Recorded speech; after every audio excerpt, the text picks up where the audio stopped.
Assalamualaikum warahmatullahi wabarakatuh. Selamat pagi teman-teman. Selamat datang di mata kuliah Literasi Informasi. Hari ini materi kita akan coba membahas, mengulas, dan berdiskusi tentang esensi dari sebuah informasi. Oke, pastinya teman-teman sudah tidak asing dengan istilah informasi. Karena dari semester 1 teman-teman sudah dijejali ya dengan istilah informasi, apa itu informasi, kemudian dari mana asalnya informasi, dan bagaimana informasi itu akan bermuara. Terutama di mata kuliah pengantar ilmu informasi. Nah, di mata kuliah itu juga teman-teman diberikan ilustrasi bagaimana sebuah informasi itu berasal, kemudian bagaimana sebuah informasi itu diproses dan diserap ya oleh manusia kemudian menjadi sebuah pengetahuan. Nah, mungkin teman-teman juga tidak asing dengan istilah knowledge is power, gitu ya. Pengetahuan adalah kekuatan. Nah, coba kita sama-sama perhatikan bahwa sama-sama ingat kembali dari mana sih asalnya knowledge ini. Knowledge ini kalau kita ingat-ingat kembali terkait dengan hierarki data, informasi, dan pengetahuan, maka pengetahuan ini berasal dari informasi. Nah, siapa yang memiliki pengetahuan? Pastinya manusia. Nah, kita mencoba untuk meminjam istilah di ilmu sosial bahwa manusia itu adalah makhluk sosial. Artinya apa? Artinya ketika manusia itu adalah makhluk sosial, dia akan berinteraksi dengan manusia yang lainnya. Ketika dia berinteraksi, dia akan melakukan komunikasi. Ketika dia berkomunikasi, maka ucapan, kemudian gagasan, kemudian tanggapan, kemudian apa yang dia utarakan itu berdasarkan dari pengetahuan yang dia miliki, dan pengetahuan itu berdasarkan dari informasi yang dia dapatkan. Di sini kita bisa mengambil benang merah bahwa informasi ini adalah sumber atau modal bagi manusia untuk bersosialisasi, sumber bagi manusia untuk berinteraksi. Oke. Dalam proses manusia bersosialisasi, berinteraksi, di sana ada pertukaran pengetahuan yang dimiliki oleh manusia.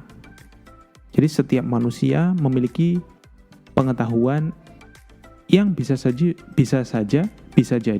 berbeda-beda antar satu manusia dengan manusia yang lainnya.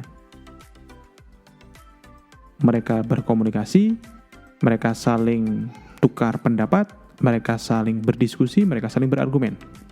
Nah, dalam kesempatan hari ini saya akan memberikan sebuah contoh yang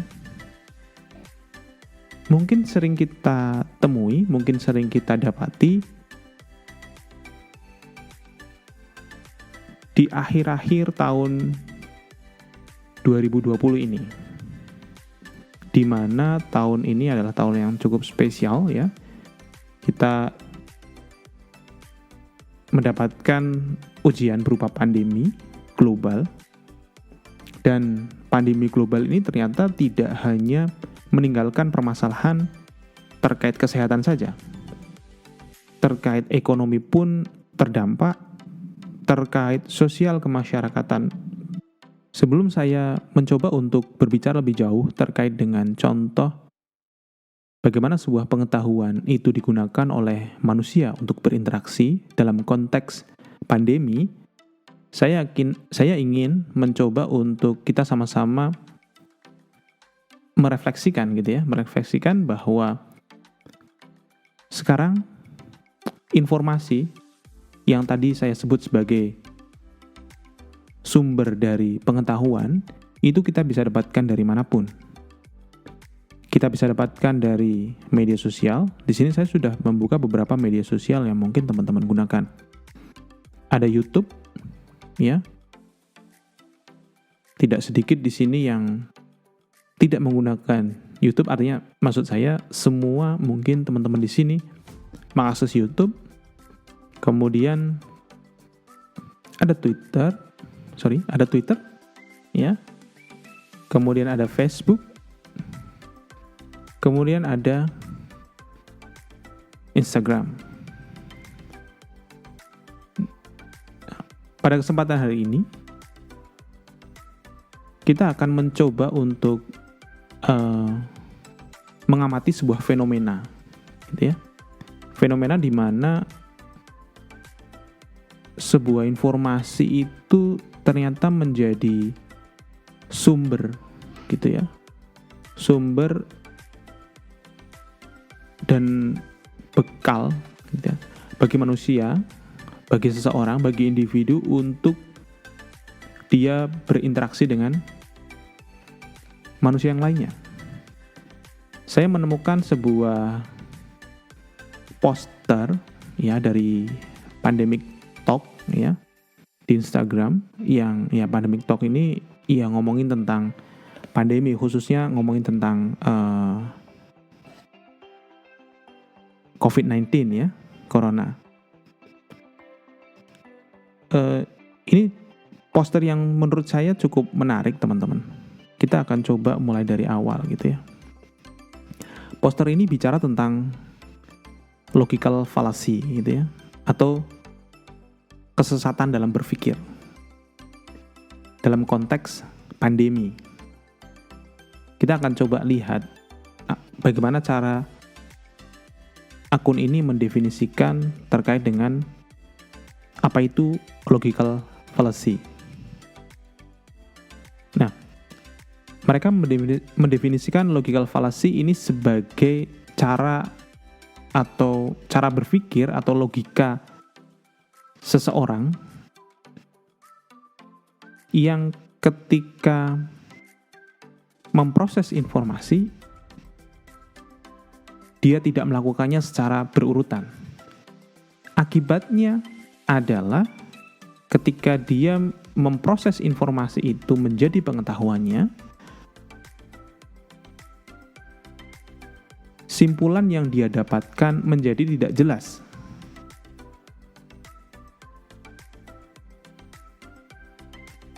Sehingga ketika dia memiliki pengetahuan yang tidak cukup clear atau tidak cukup jelas, ketika dia berinteraksi dengan orang lain, entah dia berdiskusi, diskusi yang sifatnya argumentatif, atau diskusi yang sifatnya debat, atau diskusi yang sifatnya ringan-ringan saja,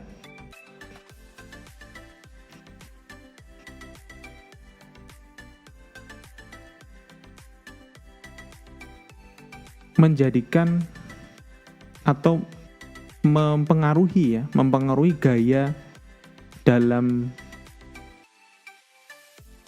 dia berargumentasi. Dalam hal ini dicontohkan kadang-kadang ketika berdiskusi, berargumentasi, dia akan mengalihkan konteks argumentasinya atau membuat logika yang tidak runtut, atau dia mengakhiri diskusi dengan statement-statement yang tidak logis. Nah, mungkin teman-teman pernah menemui fenomena ini, baik ketika ngobrol dengan teman, atau mungkin ketika ngobrol dengan orang yang kalian tidak kenal di media sosial. Di artikel ini diberikan beberapa contoh, teman-teman. Nah, ini mungkin teman-teman sudah pernah melihat atau menyaksikan atau mengalami sendiri fenomena logical fallacy ini. Yang pertama ada ad hominem.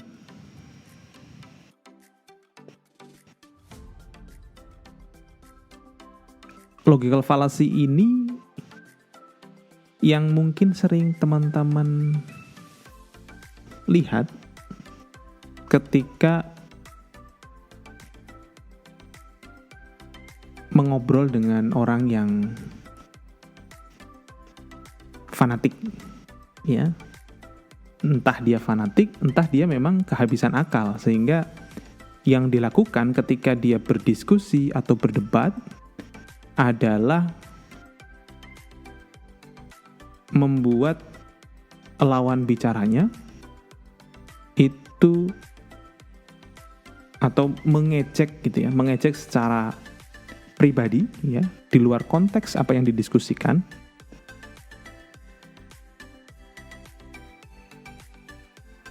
sehingga berharap diskusi tidak berlanjut karena dia memang sudah tidak punya argumentasi gitu ya.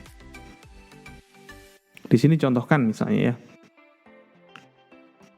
ada dua orang yang berdiskusi tentang tingkat kematian ya di Indonesia yang selalu ada di atas tingkat kematian global gitu ya. Dia ngomong seperti itu. Kemudian orang yang memiliki logical fallacy ad hominem ini bilang, kamu ini dasar antek-antek elit global gitu ya. Lu datanya memang bilang seperti ini. Nah, kalimat ini merupakan kalimat yang kalimat logical fallacy ya, di mana ketika kita berdiskusi tetapi dia malah menyerang secara personal gitu ya. Tidak kemudian mencoba untuk berdiskusi, beradu data, beradu argumen dan sebagainya. Kemudian ada contoh yang lain.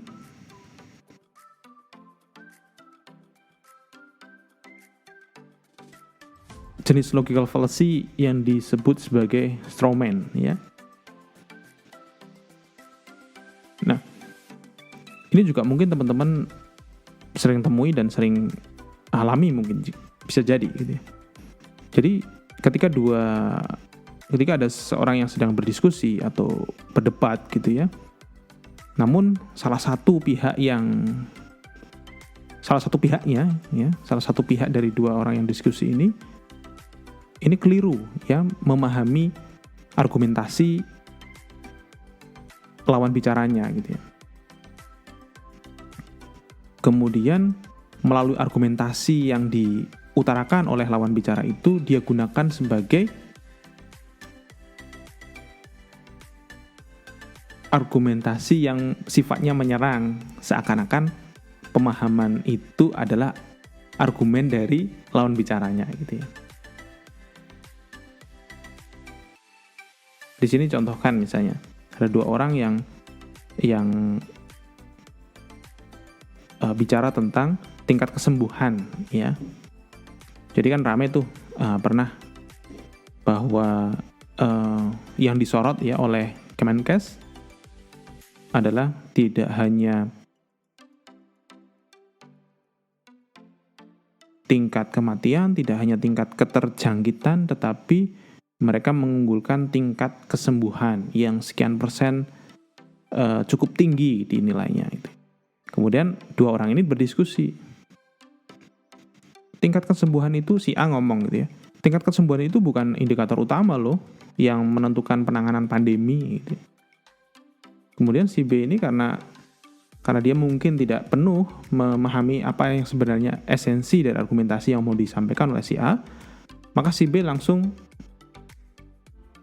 bicara, berarti menurut kamu yang sembuh itu sia-sia gitu, nggak ada artinya. Nah, sebenarnya kan arahnya tidak ke sana gitu. Arah diskusinya tidak ke sana, tetapi argumentasi ini adalah argumentasi yang masih belum selesai untuk bisa didiskusikan. Namun si B ini sudah buru-buru untuk memberikan tanggapan yang tidak sesuai dengan tujuan dari diskusi itu.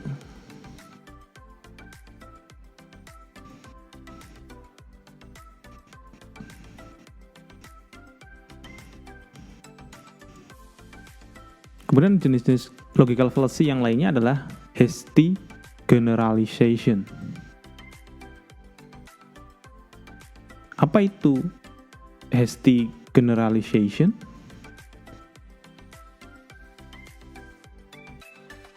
Biasanya orang yang melakukan logical fallacy jenis ini adalah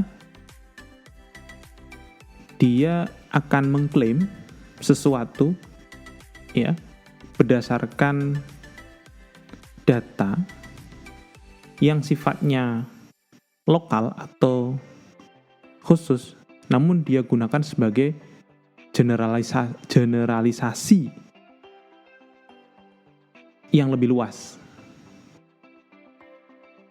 Misalnya bilang ini, sekarang tingkat penyebaran di Indonesia itu sudah cukup tinggi loh, kasus harian sudah lebih dari 10.000. Kita harus hati-hati. Nah, lalu si lawan bicara ini bilang bahwa nggak percaya saya. Orang warga di sekitar saya kanan kiri aja nggak ada yang kena kok, bisa setinggi itu. Angkanya dapat dari mana? Nah, ini adalah jenis logical fallacy yang mungkin juga kita bisa temui ya di kanan kiri kita gitu ya. Oke, kita lanjut ke logical fallacy yang lain.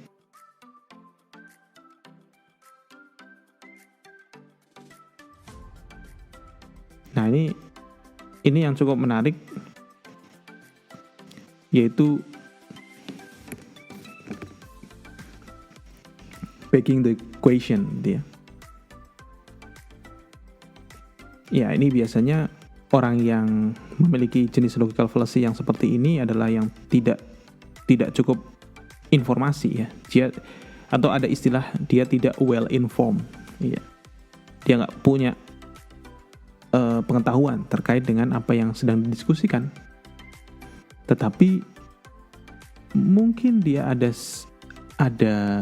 sedikit fanatisme gitu ya, yang membelenggu gitu ya, membelenggu pikirannya. Misalnya contohnya seperti ini. Kamu udah nonton kan videonya di YouTube tuh? Ada aliansi dokter dunia yang membuat klaim bahwa COVID-19 ini rekayasa loh. Kemudian lawan bicaranya ngomong, "Lah, kok kamu bisa percaya?" Gitu. Kemudian dia jawab, "Ya, pokoknya percaya aja lah." Gitu. Nah, ini karena memang dia tidak cukup well informed, kemudian dia dapat informasi yang sepotong-potong dan dia tidak bisa menjelaskan lebih lanjut, akhirnya yang dilakukan seperti itu. Kemudian jenis logical fallacy yang cukup menarik menurut saya, ini ada yang namanya burden of proof reversal. Ya, ini mungkin teman-teman sering temui di forum-forum debat nasional gitu ya. Bagaimana cara mereka berargumentasi namun tidak well informed tadi. Jadi pengetahuannya itu kurang, tetapi mereka sok punya argumen. Nah, di sini diartikan seperti ini. Ketika salah satu pihak yang sedang berdiskusi ya, diminta untuk membuktikan argumennya, namun dia itu malah balik meminta lawan bicara untuk membuktikan argumen tersebut. Nah, ini yang mungkin sering kita tonton ya di beberapa acara diskusi di televisi. Jadi contohnya seperti ini. Menurut saya penanganan COVID-19 di Indonesia itu sudah baik loh. Kemudian ditanggapi oleh lawan bicaranya, masa? Menurut saya belum. Apa buktinya kalau sudah baik? Kemudian dijawab, coba saja kamu buktiin sendiri. Nah, artinya ketika diminta bukti atau data oleh lawan bicaranya, si A ini yang mengeluarkan statement ini karena tidak cukup data atau tidak cukup pengetahuan, ya artinya tidak cukup informasi juga, sehingga dia membalikkan pertanyaan itu kepada lawan bicaranya untuk membuktikan argumen yang diminta oleh si lawan bicara. Ini kan agak lucu sebenarnya. Dan masih banyak jenis-jenis logical fallacy yang sebenarnya ada di sekitar kita dan memang terjadi. Mungkin teman-teman nanti bisa baca informasinya lebih lengkap melalui akun Twitternya Pandemic Talk ini ya. Kalian bisa baca lebih lengkap jenis-jenis logical fallacy. Sebenarnya poin yang ingin saya sampaikan di sini adalah sebuah informasi tadi ya. Saya sudah bicara tentang struktur bagaimana dari mana pengetahuan itu berasal. Pengetahuan itu berasal dari informasi itu didapatkan dari data. Untuk mewujudkan ya, pengetahuan sebagai kekuatan, maka diperlukan sebuah informasi yang berkualitas. Untuk mendapatkan sebuah informasi yang berkualitas, maka diperlukan seseorang yang mampu menemukan, memproses, dan menyampaikan informasi itu dengan baik. Sehingga fenomena logical fallacy dan fenomena interaksi manusia satu dengan manusia yang lainnya yang berbasis pengetahuan yang bersifat negatif itu minim terjadi. Saya akan kembali ke apa yang disampaikan oleh Pandemic Talk di dalam postingan Instagramnya. Di akhir postingan dia memberikan semacam tips gitu ya, bagaimana kemudian cara kita menghindari logical fallacy. Yang pertama, mereka memberikan rekomendasi untuk mengevaluasi data. Semua data adalah fakta. Mereka bilang seperti itu. Ketika berhadapan dengan informasi yang bertentangan dengan keyakinan pribadi, jangan abaikan, pelajari lagi mengapa informasi tersebut benar, agar pendapat pribadi kita bebas dari bias. Yang kedua, terkait dengan sumber informasi. Mereka memberikan rekomendasi bahwa sebelum kita menyimpulkan dan atau menyebarkan informasi, lebih baik kita melakukan konfirmasi untuk menelaah bagaimana metode informasi itu dihasilkan, kemudian bagaimana simpulannya, kapan waktu diterbitkannya, relevansinya, dari mana informasi itu berasal, apakah informasi itu objektif atau memiliki tujuan tertentu. Kemudian selalu melakukan konfirmasi atau selalu mencoba untuk berpikir lebih kritis dengan mencoba mencari sumber lain yang berbicara mengenai isu yang serupa untuk melakukan verifikasi atas klaim dari sebuah informasi yang ditulis. Kemudian yang tidak kalah penting adalah kita diminta untuk berpikir secara sistematis, berpikir secara runut, tidak kemudian loncat-loncat gitu ya, cara berpikirnya untuk memproses sebuah informasi. Sehingga kita bisa membuat simpulan dari sebuah informasi itu dengan lebih tepat. Nah, hal ini membuktikan bahwa pentingnya seorang individu itu memiliki keterampilan dalam berinteraksi dengan informasi. Karena memang tidak dipungkiri bahwa sekarang kita selalu berhadapan dengan informasi kapanpun, dimanapun, dan setiap saat. Melalui genggaman kita ya, dari handphone kita, maupun dari media-media yang lainnya. Sehingga fenomena logical fallacy ini itu bisa saja terjadi di sekitar kita. Oke, mungkin itu yang bisa saya sampaikan sebagai pemantik diskusi. saya minta untuk teman-teman mahasiswa memberikan komentar terhadap apa yang sudah saya sampaikan pada materi ini.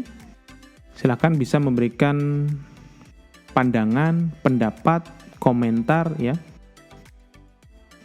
yang kalian bisa tulis di dalam kolom komentar di channel YouTube ini. Kalian bisa berdiskusi dengan teman kalian dan kalian bisa tuliskan, kemudian kalian tuliskan di kolom komentar. Mungkin itu saja yang bisa saya sampaikan. Terima kasih, semoga bermanfaat. Assalamualaikum warahmatullahi wabarakatuh.